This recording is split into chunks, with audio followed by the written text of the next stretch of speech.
Yang kedua, kita akan dengar juga dari yang nggak kalah bekennya, nggak kalah hebatnya, yaitu Pak Benny. Pak Benny ada bersama kita? Ada bersama kita. Saya akan undang ke depan. Boleh tahu nggak apa yang membuat Pak Benny ini sangat semangat di Nagaya? Apa alasannya, Pak? Karena dalam sejarah saya menjalankan sebuah bisnis, itu belum pernah saya ketemu bisnis seperti Nagaya, sejujurnya.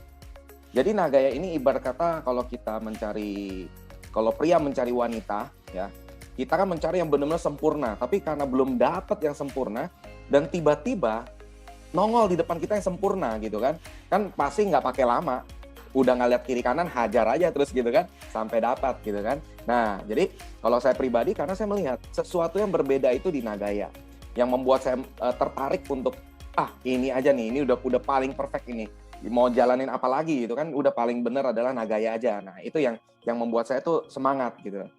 Oke, berarti ini juga untuk wanita atau mencari pria yang perfect ya. Inilah Nagaya ya istilahnya. Oke, Pak Benny, boleh diceritakan nggak singkat saja apa dari Nagaya, ya apa aspek-aspeknya yang membuat Pak Benny ini sangat wow gitu loh, dia ini perfect. Secara Oke. Yang pertama saya melihat ini adalah the next Bitcoin. Yang dimana saya bisa pastikan bahwa fenomenal Bitcoin ini akan terulang di Nagaya. Kenapa? Karena kalau kita bicara altcoin yang lainnya, fenomenal seperti Bitcoin itu tidak akan pernah bisa. Kenapa? Karena apa kelebihan mereka ketimbang Bitcoin? Nggak ada. Semua sama, bahkan lebih parah lagi dari Bitcoin gitu kan. Cuma menang kesannya teknologinya keren seperti kata Pak Alfian. Nah, tapi kalau kita lihat Nagaya, bedanya apa? Dia punya underlying.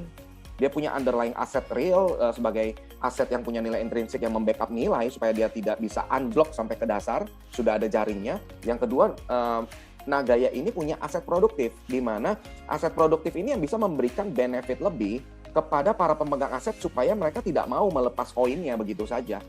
Cenderungan orang adalah untuk mengkeep, tidak mau, istilahnya disayang-sayang lah, tidak mau dilepas-lepas. Nah, kedua aspek ini yang membuat aspek orang yang mau lepas koin karena harga naik dikit sudah dijual, ini tidak akan terjadi di Nagaya. Mau dia naik sampai setinggi apapun, saya yakin pasti orang lebih cenderung untuk simpan. Kenapa? Karena ada namanya fitur pembuangan koin yang dimana semakin langka jumlah koinnya. Bahkan dari 50 juta hanya tersisa sampai 10 juta. Saya cuma berpikir adalah kalau saya yang bertahan sampai di 10 juta, seberapa banyak koin yang saya masih pegang dan seberapa besar kekayaan saya saat itu terjadi. Nah, jadi saya melihat bahwa Nagaya ini bisa menjadi the next Bitcoin, bahkan yang lebih hebat dari Bitcoin. Maka saya langsung lihat, wah ini konsep yang saya akan harus jalani, besarkan. Kenapa? Karena ini masa depan yang benar-benar cerah gitu kan. Nah, lalu itu yang pertama dari sisi nilai marketnya yang saya lihat, wah ini bakal bisa melebihi harga Bitcoin, all time high Bitcoin pasti lewat. Katakanlah di 100.000 US dollar. Itu Nagaya bisa menyentuh angka 100.000 US dollar. Tapi kita harus kasih waktu juga kepada Nagaya untuk membuktikan, ya kurang lebih 15 tahun lah. Worst case-nya gitu kan, 15 tahun membuktikan bahwa sampai di 100.000 USD, ya kan. Kalau Bitcoin 13 tahun yang tidak punya fundamental dan underlying aja bisa sampai all time high 60 ribuan, masa iya Nagaya yang sudah punya itu nggak tembus 100.000? Rasanya mustahil untuk itu terjadi gitu kan.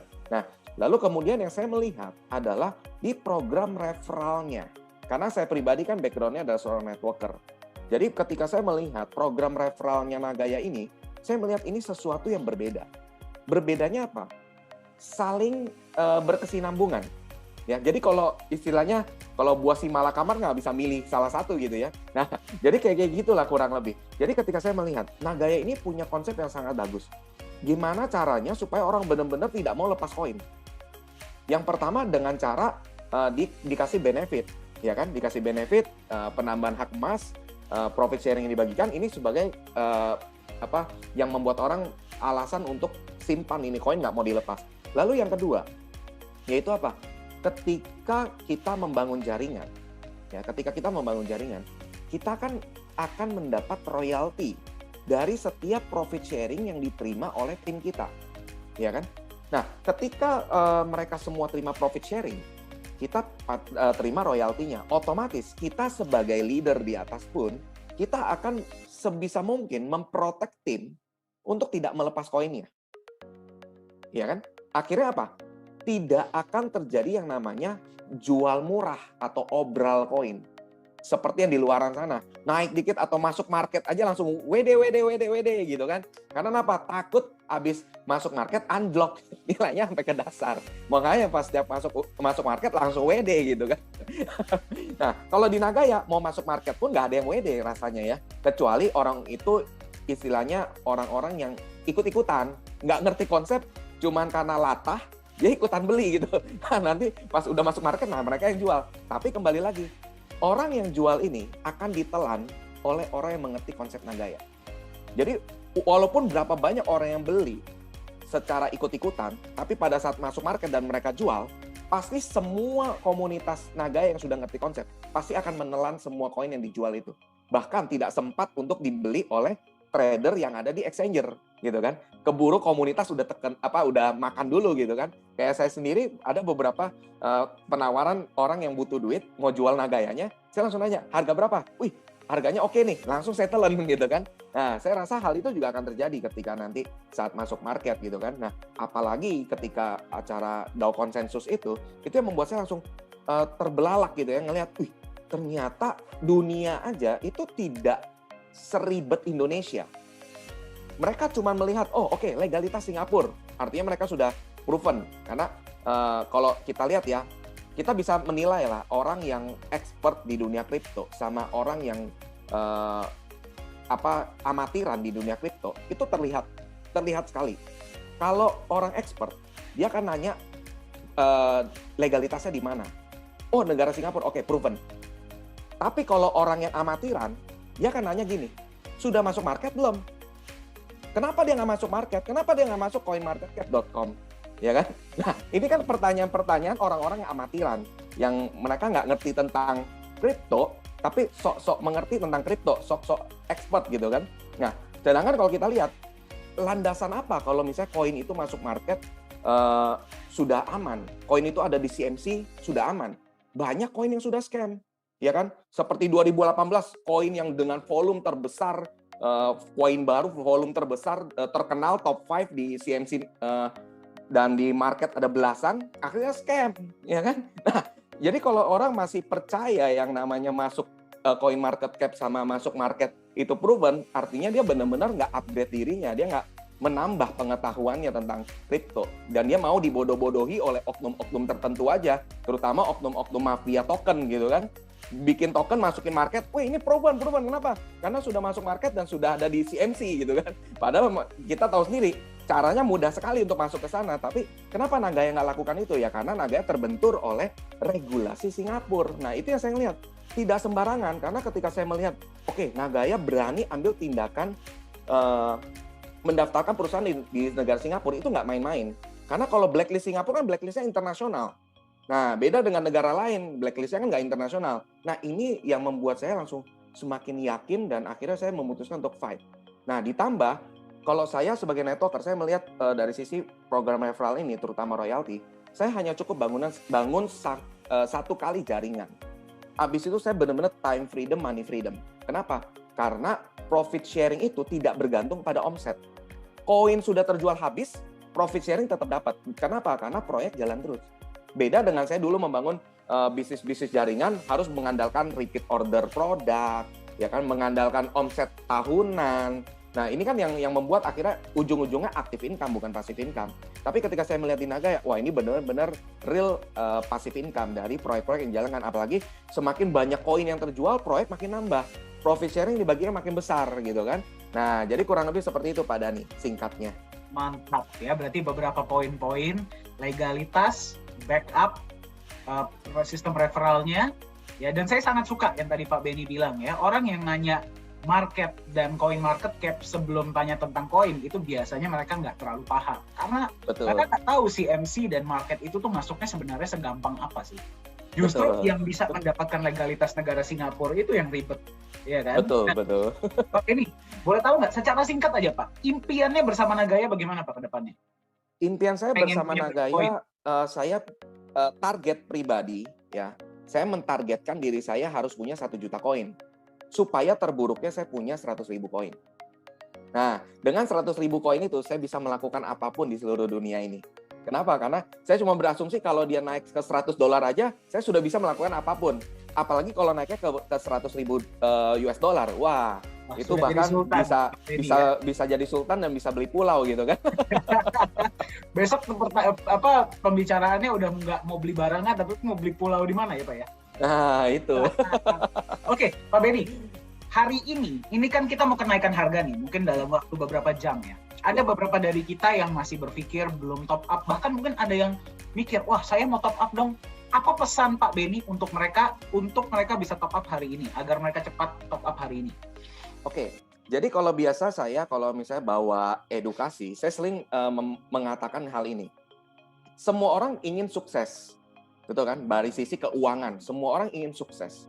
Tapi mereka tidak tahu cara sukses itu seperti apa. Yang mereka pikir adalah kalau punya banyak uang adalah sukses. Salah. Sukses itu berdasarkan dari langkah keputusan kita. Yaitu apa? Saya selalu bilang gini, kesuksesan bukan untuk orang yang bisa lihat peluang. Karena semua orang bisa lihat peluang. Tapi kesuksesan hanya untuk orang yang berani meraih peluang yang dia lihat dan mengerjakannya hingga tercapai. Nah, artinya ketika kita melihat bahwa, peluang Nagaya ini bagus, konsep Nagaya ini bagus. Tapi kalau kita nggak action, nggak ambil tindakan, hasilnya nol. Tapi kalau Anda bisa berani ambil tindakan, melangkah aja. Karena kesuksesan itu cuma satu langkah di depan Anda.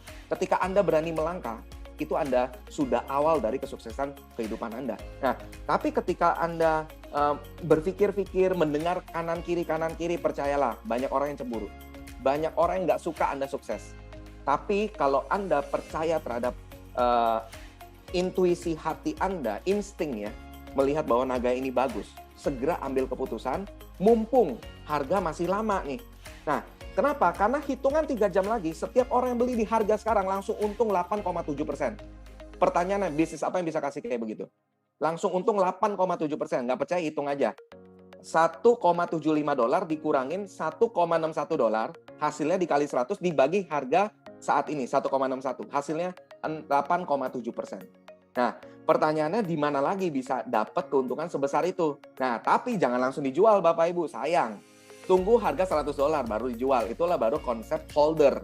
Jadi kalau dulu saya seorang trader, saya kalau dulu udah bangga dengan dulu saya suka trading gitu kan. Saya suka trading, apalagi terakhir saya banyak trading itu di Indodax gitu kan. Nah, saya sudah bangga banget, dengan trading. Saya pernah menghit 5 menit, nggak nyampe 5 menit, profitnya 180% dari trading di Indodax. Tapi, ketika saya melihat, loh kok keuntungan seorang trader kalah dengan keuntungan seorang holder? Ya kan? Nah, dari situ saya langsung mengupgrade diri saya, naik level. Ingat Bapak Ibu, naik level. Kalau Anda masih seorang trader, pastikan Anda mengupgrade diri Anda menjadi seorang holder. Pertanyaannya, ada nggak trader yang jadi konglomerat dunia? Nggak ada. Hanya holder yang ada. Jadi kalau Anda lihat Warren Buffett, Bill Gates, dan lain sebagainya, mereka itu holder, bukan trader. Mereka nggak punya waktu dan nggak mau buang-buang waktu untuk melihat chart. Itu ciri khas mereka. Mereka sukanya adalah apa? Main golf. Mereka sukanya liburan. Mereka sukanya having time with family gitu kan. Nah, tapi nggak pernah lihat gadget, nggak pernah. Karena apa? Mereka cukup lihat gadget itu sekian menit. Langsung mereka hold satu aset, mereka simpan itu belasan tahun, puluhan tahun, baru mereka buka lagi, mereka jual. Nah, itulah ciri khas seorang holder. Jadi Anda pastikan untuk Anda naik level menjadi seorang holder. Beli Nagaya sekarang jangan jual di 5 tahun, tapi jualnya di 10-15 tahun. Nah, pesan saya kurang lebih seperti itu Pak Dhani. Mantap. Berarti Anda beli sekarang, dia dalam waktu beberapa jam itu langsung untung 8,7% ya? Betul. Dan ini hanya Anda bisa dapatkan, Anda nggak akan bisa lagi kembali ke harga ini. Dan saya suka pesan Pak Benny, tidak ada orang konglomerat itu yang trader. Semuanya itu memegang aset. Bahkan seperti Warren Buffett pun, dia sudah untung berapa ribu kali lipat ya dari aset-aset dia, tetap dia nggak jual loh Pak. Dia tetap pegang loh ya. Iya. Dia tetap keep sebagian kecil yang dia jual. Iya, dan malah dia bilang katanya saya hanya menikmati jalan saya tiap hari ya dari dividen saja kalau dari saham ya. Betul. Ya, kan? Saham stok saya tetap biarkan. Oke, baik Pak Benny, saya biarkan Pak Benny kembali ke top up dan membantu tim ya karena saya tahu lagi hektik. Terima kasih banyak sudah berbagi. Salam untuk teman-teman di tim Pak Benny ya. Thank you Pak.